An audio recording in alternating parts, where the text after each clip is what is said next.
মাত্র 60টার উৎসের মাধ্যমে আমরা এখন সলভ করব কি 2017-18 সালের রাবি প্রশ্ন, কেমন? এখানে প্রায় 30টা প্রশ্ন আছে, আমরা সলভ করবো, তোমরা খুবই মনোযোগ সহকারে দেখো, কেমন?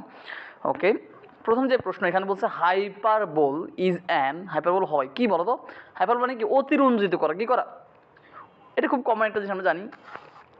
তাহলে কী হবে? ওভার স্টেটমেন্ট অফ সামথিং, মানে কোনো কিছুর উপরে ওভার স্টেটমেন্ট করা।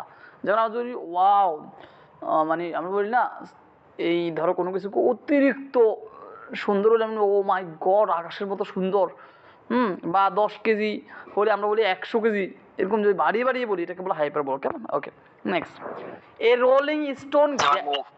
Rolling stone gather no moss. তাহলে এই যে রোলিং, এটা কি জিরেন না পার্টিসিপল বলতো? এটা আমি পড়িতে, এটা পার্টিসিপল এটা অ্যাডজেক্টিভ হবে। আচ্ছা, মিউট করো। আমরা শিখেছি কি, যদি মার করা এই যে বার প্লাস আইএনজি যদি চলমান হয় তাহলে সেটা হবে পার্টিসিপল, আর চলমান না হলে কি জিরান। এখন এর রোলিং স্টোন, একটা পড়ন্ত পাথর, পাথরটা কি পড়ন্ত? পাথরটা কি মধ্যে পড়তেছে? এটা কি চলমান নাকি চলমান নয়?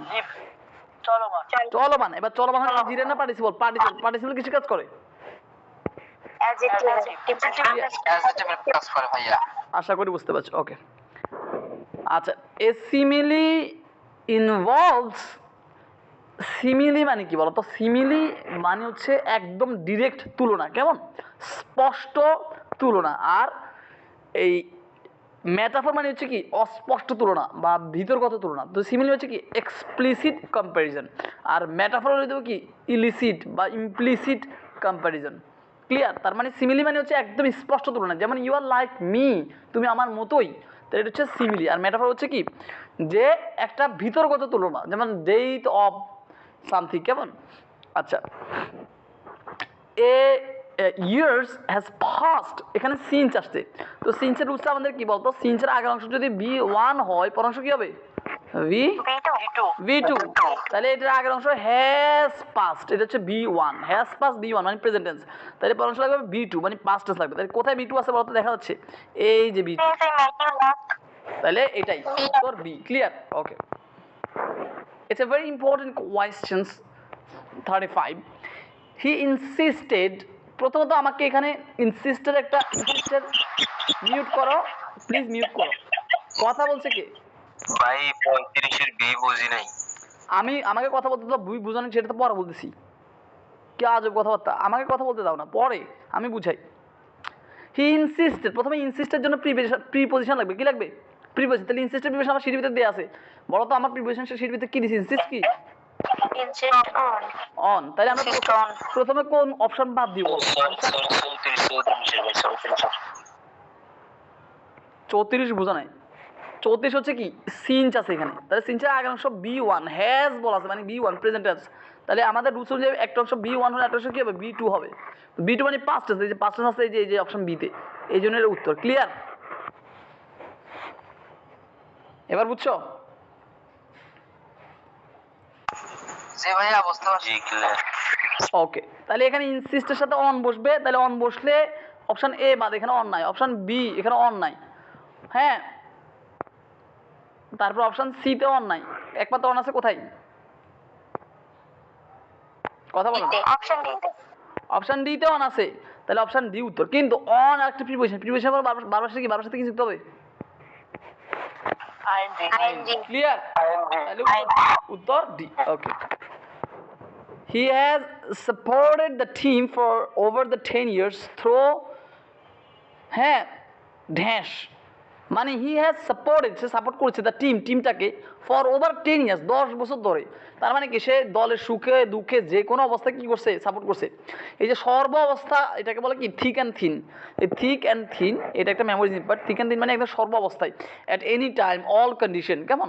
মানে দলের সর্ব অবস্থায় সে দলটাকে সাপোর্ট করছে, এটা একটা মেমোরি বাট, কেমন? Okay, okay, it's very important narration. Narration এখানে কি বলছে? He said to me I know who kill the tiger. এখানে আমরা ন্যারেশনের ক্ষেত্রে সবসময় ভার্বটাকে ফোকাস করবো। এখানে ভার্বটা দেখো, এখানে বলছে কিল্ড। এটা কি B1 না B2 না B3?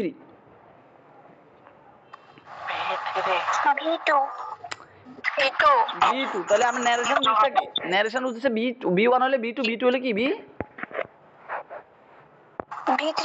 V3 আমার ন্যারেশন রুলসটা পড়ে না, ন্যারেশন মাত্র একটা রুলস কি ওই যে কন্ডিশনের ক্ষেত্রে ওখানে রুলসটা দেয়া আছে বা রাইট ফর্ম ক্ষেত্রে দেয়া আছে syntax the as if narration syntax the as if narration আগের অংশ B1 পর অংশ B2 আগের অংশ B2 পর অংশ B3 তাহলে B2 যেহেতু আছে B3 মানে কি হেড প্লাস B3 মানে কি হেড প্লাস তাহলে হেড প্লাস B3 এই যে এখানে স্পষ্ট দেয়া আছে হেড প্লাস B3 এই যে দেখো হেড প্লাস B3 তাহলে এটাই উত্তর ক্লিয়ার একমাত্র এখানে দেয়া আছে ক্লিয়ার বুঝতে পেরেছো সবাই জি ভাই ন্যারেশনের ক্ষেত্রে সাধারণত ভাবটা খুঁজে পেলে উত্তরটা পাওয়া যায় okay he waited in front of the house এই যে ইন ফ্রন্ট অফ এটাকে ইতালিক করে দিয়েছে তাহলে এটা কি নাউন না অ্যাডজেক্টিভ না অ্যাডভার্ব না প্রিপজিশন এটা বোঝা যাচ্ছে মার্ক করা শব্দের প্রথম ওয়ার্ডটা হচ্ছে ইন শেষের ওয়ার্ডটা অফ তাহলে প্রিপজিশন দিয়ে শুরু প্রিপজিশন দিয়ে ভাইয়া ইন ফ্রন্ট অফ ওইখানে এই হবে আন্ডারলাইন হবে ইন ফ্রন্ট অফ ওইটুকুই এখানে in front of K italic করেছে দেখো না মাকা এই যে মাকা তার মানে এটা মার্ক করা অংশ কেমন এই যে ইন ফ্রন্ট অফ তাহলে এটা প্রিপজিশন কেমন প্রিপজিশন দিয়ে শুরু okay my reading room is untidy আমার পড়াশোনার রুমটা আনটাইডি মানে কি বলতো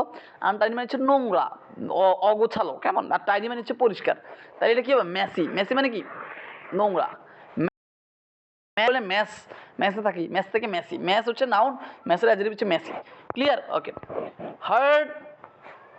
heart transplantation is a miracle in medical science heart transplantation মানে কি রূপান্তর আচ্ছা you could not even imagine আচ্ছা ফাইন এখানে দেখো ভাবটা কি বলো এটা ভুল না ভাইয়া কোনটা ভুল কুড নট হবে না বাবা এখানে বানান ভুল আর কি বানান ভুল কিন্তু এখানে তো এটা টাইপিং মিস্টেক কিন্তু এটা কুডই হবে কুড এখানে COUD হওয়ার কথা যাই কুড তো কুড কি বি প্রেজেন্ট না পাস্ট পাস্ট আমাদের সিকোয়েন্স অফ টেন্স অনুযায়ী একটা অংশ পাস্ট হলে মানে B2 হলে পর অংশ কি হবে V2 হবে তাই না মানে প্রেজেন্ট পাস্ট তাই না আমরা পড়ছি মনে আছে sequence of tense right form প্রায় শেষ 8 নম্বর রুলসে লেখা আছে মনে আছে রাইট ফর্ম রুলস দিছি মোট 8টা তাই না রাইট ফর্ম টেন্স সর্বশেষ রুলস সিকোয়েন্স অফ টেন্স সেখানে আছে প্রেজেন্ট সমান প্রেজেন্ট পাস্ট সমান কি পাস্ট তাহলে উত্তর পাস্ট হবে পাস্ট টেন্স কোথায় আছে একমাত্র এই যে সি নাম্বার আছে এই যে উড এটা পাস্ট ক্লিয়ার বুঝতে পারছো আর কোথাও পাস্ট টেন্স নাই ক্লিয়ার সবাই ওকে তাছাড়া এটা আমরা কোনটা নিয়ে মিলাতে পারি এটা আমরা আরেকটা রুলস নিয়ে মিলাতে পারি সেটা হচ্ছে ওই যে তানভীর সেড জবা উড কি make top in are you কেমন তাহলে এটা কি বলে ফিউচার ইন দ্য পাস্ট মানে কুড ইউ এভার ইমাজিন তুমি কি অনুমান করতে পেরেছো তুমি কি কল্পনা করতে পেরেছো এবার কি কল্পনা করছি আমি কল্পনা করছি যে আমি এটা করব সেটা করব তাহলে সেটা হচ্ছে কি ফিউচার ইন দ্য পাস্ট মানে আগে অনুমান করছি ঘটবে পরে তাই না এটা হচ্ছে ফিউচার ইন দ্য পাস্ট সেক্ষেত্রে উড ব্যবহার হবে ক্লিয়ার বুঝছো ওকে উইশের রুলস কি উইশের পর অংশ কি হবে পাস্ট টেন্স হবে কি হবে পাস্ট তাহলে এই যে পাস্ট আছে এই যে এখানে ক্লিয়ার বুঝছো ওকে ইফ ইট রেইনস তারপর কমা দিছি এখানে একটা তাহলে কমা দ্বারা বিভক্ত হলে কি হবে বলো মুখস্থ clear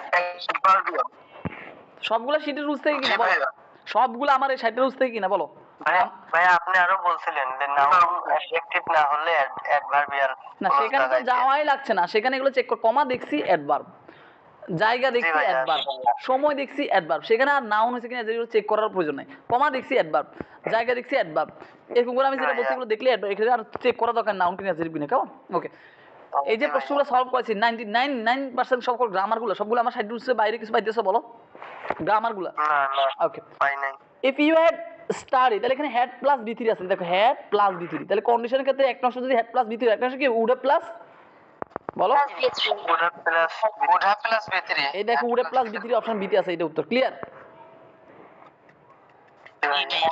third condition mister Zaman is a stubborn man সে একজন একগুঁয়ে লোক জেদি লোক তাহলে এটা জেদি এটা সমার্থক শব্দ কি হবে বলো তো সেন্সিবল মানে হচ্ছে কি অনুভূতিপূর্ণ এরকম ফ্রেন্ডলি মানে ফ্লেক্সিবল মানে ধরো যেটা ফ্লেক্সিবল হয় নমনীয় আর অবস্টিনেট মানে একগুঁয়ে কেমন তাহলে এটা উত্তর এটা খুব ইম্পর্টেন্ট যেটা আজকে মাহমুদ এই প্রশ্নটা করেছিল ক্লাসে কেমন the active form of he is called a genius খুব খেয়াল করো তাহলে এখানে বলছে এটাকে ইজ বি আর কল্ড হচ্ছে B3 তাহলে B প্লাস B3 তার মানে এটা প্যাসিভ এটা কি প্যাসিভ সাধারণত যেরকম একটা প্যাসিভ যদি আমি উদাহরণ দিই যেমন আমি যদি বলি rice is eaten by me. তাহলে এখানে খেয়াল করো, এটা কিন্তু একটা passive. Rice is eaten by me, তাহলে এখানে পার্থক্য কি দুইটা সেন্টেন্সের মধ্যে? পার্থক্য হচ্ছে এখানে বাই মি, কিন্তু এখানে বাই যোগে কিছু আছে বলো? এটাও প্যাসিভ কিন্তু বাই যোগে, যেসব বাক্য প্যাসিভ কিন্তু বাই যোগে কিছু নাই, সেক্ষেত্রে বাই যোগে কিছু একটা তোমাকে অনুমান করে নিতে হবে। কেমন? সাধারণত এগুলো পিপল, উই, হ্যাঁ এরকম হয়, কেমন? বা এভরিবডি, সামওয়ান এরকম হয়। ক্লিয়ার? তো সেটা অপশন দিকে তাকালে বোঝা যাবে। এখন এই জিনিয়াস কি হবে? না, কি হবে? এভরিবডি, উই, পিপল এগুলো হবে। কেমন? তাহলে উত্তর সি আর ডি প্রথমে বাদ। সবাই কি বুঝতে পারছে এটুকু? আমার যদি ভয়েসের ক্লাস করে থাকো সেখানে আমি বুঝি নাই স্যার। না বুঝলে বাবা আমার ভয়েসের ক্লাসটা করে আসো, সেখানে আমি এই প্রশ্নগুলো কত কত সুন্দর করে ব্যাখ্যা করে দিছি। বলছি যেসব বাক্য প্যাসিভ, যেমন এই বাক্যটা প্যাসিভ, এটাকে অ্যাক্টিভ করতে বসে। যেসব বাক্য প্যাসিভ, আমরা জানি প্যাসিভে সাধারণত বাই যোগে, যেমন rice is eaten by me, by যোগে একটা অবজেক্ট থাকে, তাই না, বা সাবজেক্ট থাকে। তো এইটাও প্যাসিভ, কিন্তু এখানে বাই যোগে অবজেক্ট সাবজেক্ট কিছু আছে। He is called a genius by we, by Roni, by কর্মী, কিছু আছে এই বাক্যে? না না। যেসব বাক্যে বাই যোগে কোনো কিছু থাকবে না, সেসব বাক্যের জন্য একটা সাবজেক্ট তোমাকে কল্পনা করে নিতে হবে। এখন আমি কিভাবে কল্পনা করবো সাবজেক্ট কি হবে, সেটা অপশন থেকে কল্পনা করতে হবে। অপশনে দেওয়া থাকবে। দেখো সাধারণত এগুলো কেমন হয়? সাধারণত এগুলো হয় পিপল হয়, কখনো উই হয়, কখনো এভরিবডি হয়, কখনো সামবডি হয়, এগুলো হয় সাধারণত। তাহলে এখানে কি হি ইজ কল্ড জিনিয়াস, তাকে জিনিয়াস বলা হয়। কে বলে বলো তো? সবাই, তাই না? বা পিপল, বা আমরা, এরকম কিছু, তাই তো? তাহলে এখানে অপশন হিসেবে আমরা কোনটা নিব? এ জিনিয়াস নিব? জিনিয়াস নিজেকে জিনিয়াস বলে, নাকি সবাই তাকে জিনিয়াস বলে? কোনটা হবে? সবাই তাকে জিনিয়াস বলে। তাহলে আমরা অপশন সি নিতে পারবো না, এখানে জিনিয়াস বলছে না। জিনিয়াস তো নিজেকে জিনিয়াস বলবে না, জিনিয়াস বলবে না। তাহলে এটা কোনটা হবে? এভরিবডি হবে। কি হবে? কথা বুঝতে পারছো? এভরিবডি। এখন তোমাকে তুমি তুমি কিভাবে সাবজেক্ট কল্পনা করবা? তোমাকে কল্পনা করা লাগবে না, অপশন সাবজেক্ট দেওয়া থাকবে, তোমাকে শুধু নির্ণয় করতে হবে কোনটা এটা সাবজেক্ট হতে পারে। তো তোমার কি মনে হয় এই বাক্যে সাবজেক্ট কি এভরিবডি হবে নাকি জিনিয়াস হবে? এভরিবডি হবে। এভরিবডি। আমি বলে দিচ্ছি সাধারণত তিনটা সাবজেক্ট হতে পারে। এক পিপল, দুই উই, তৃতীয় হচ্ছে এভরিবডি, সামবডি, এগুলো এরকম। তাহলে এখানে এভরিবডি। এখন এভরিবডি ওকে, মানে এ আর বিতে এভরিবডি আছে, কিন্তু এভরিবডি কলস হবে না, এভরিবডি সেইজ হবে। কোনটা নিব? কলস হবে। কলস, কারণ বাক্যের ভার্ব কি? বাক্যে ভার্ব কি? কল্ড। এই জন্য আমরা কল নিব, এই জন্য উত্তর এ। ক্লিয়ার? বুঝতে পারছো? ওকে, আরো ডিটেলস জানতে চাইলে আমার ভয়েসের ক্লাসগুলো করো, সেখানে এগুলো খুব সুন্দর করে ব্যাখ্যা করে দিচ্ছি। কেমন? ওকে। তারপর দেখো দ্য বুক ইজ কম্প্রাইসেস 9 চ্যাপ্টার। দেখো কম্প্রাইসের সাথে কোনো প্রিপোজিশন হয় না। যদি বলতে কনসিস্ট, তাহলে প্রিপোজিশন কনসিস্ট হবে, আমার সেটা দেওয়া আছে। কিন্তু কম্প্রাইজ, হ্যাঁ 9 চ্যাপ্টার, এখানে কোনো নো প্রিপোজিশন। আর সাধারণত কোনো বাক্যে যদি দেখো অপশনে নো প্রিপোজিশন থাকে, কোনো অপশন যদি কখনো দেখো নো প্রিপোজিশন, তাহলে বুঝতে সাধারণত ওইটা উত্তর হওয়ার সম্ভাবনা বেশি। ক্লিয়ার? কথা বুঝতে পারছো? মনে থাকবে এটা? জি ভাইয়া। ওকে, এখানে একটা ট্রান্সলেশন চলে আসছে যে তুমি এই এটা কি বলে, তুমি কিভাবে রাজনৈতিক পরিস্থিতি ব্যাখ্যা করছো। কেমন? এখানে বলছে the correct translation of how do you read this political situation. তাহলে এটা শুরু ইয়ার হচ্ছে কি, তুমি কিভাবে এই রাজনৈতিক পরিস্থিতি ব্যাখ্যা করছো। আচ্ছা যাই হোক, তারপর দেখো আবার একটা ট্রান্সলেশন আসছে, দ্য ইংলিশ ট্রান্সলেশন অফ সে আমার কথায় আপত্তি করলো। ঠিক আছে কিনা? আচ্ছা, সে আমার কথায় আপত্তি করলো। এখন আপত্তি করার ইংরেজি কি? এটা আমার সিটের ভিতর দিয়ে আছে। যদি আবার প্রিপোজিশন সেখানে লেখা আছে অবজেক্ট টু। যারা পড়ছে তারা বলতে পারো অবজেক্ট টু এক্সপ্রেশনটা ছিল কিনা বলতো? অবজেক্ট টু ছিল। তাহলে অবজেক্ট টু মানে অবজেক্ট টু মানে আপত্তি করা। তাহলে অবজেক্টের সাথে প্রিপোজিশন কি বসে? টু বসে। সেটা একমাত্র ডিতে আছে, যে object to. He objected to what I said, মানে সে আমি যেটা বলছি সে সেটাতে আপত্তি করলো, এটা আর কি। একমাত্র রিভোক মানে বকা, রিভিউক মানে কি বকা, কিন্তু এখানে অবজেক্টের সাথে টু প্রিপোজিশন দেয়, জন্য রিবুল। রিভিউক মানে বকা দেয়, আর আনহ্যাপি মানে তো অসন্তুষ্ট।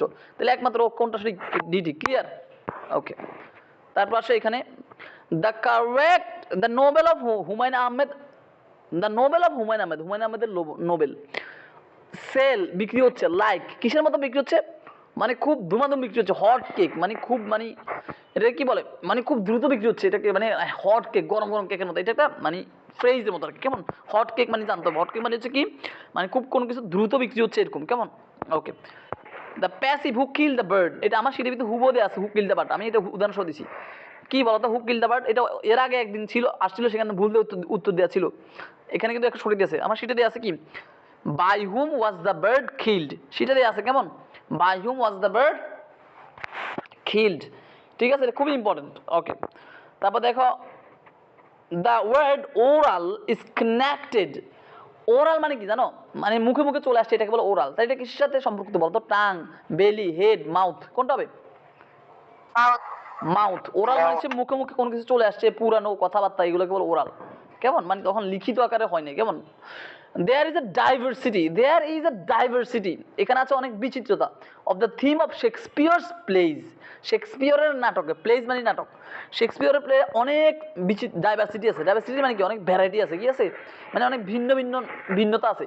মানে শেক্সপিয়রের এক একটা নাটক এক রকম, কোনোটা কমেডি, কোনোটা কি বলে এই হচ্ছে তোমার full of in entertainment, something is very sad. তাই এটাকে বলে ডাইভার্সিটি, মানে কি? বিচিত্রতা। তার মানে কি? ভ্যারাইটি আছে। কি আছে? ক্লিয়ার?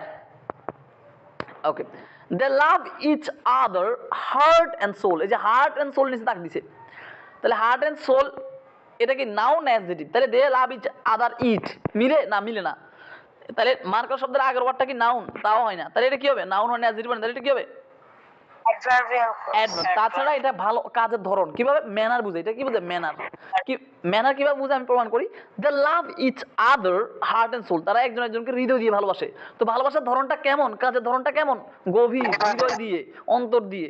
তাহলে এটাকে বলে কাজের ধরন, তাহলে এটা ম্যানার। ক্লিয়ার? তাহলে এটা adverb. Clear? What is the antonym of obligatory? Obligatory মানে কি বলতো? বাধ্যতামূলক। অব্লিগেটরি মানে কি? কম্পালসারি, বাধ্যতামূলক। ম্যান্ডেটরি, এই যে দেখো, ম্যান্ডেটরি, কম্পালসারি, ক্যাজুয়াল, অপশনাল। কোনটা অপশনাল হবে? ক্লিয়ার? খুব কমন, এগুলো প্রিভিয়াস ইয়ার গুলো পড়লো। আচ্ছা, what is the meaning of genocide? Genocide মানে কি বলতো? গণহত্যা। জেনোসাইড মানে কি?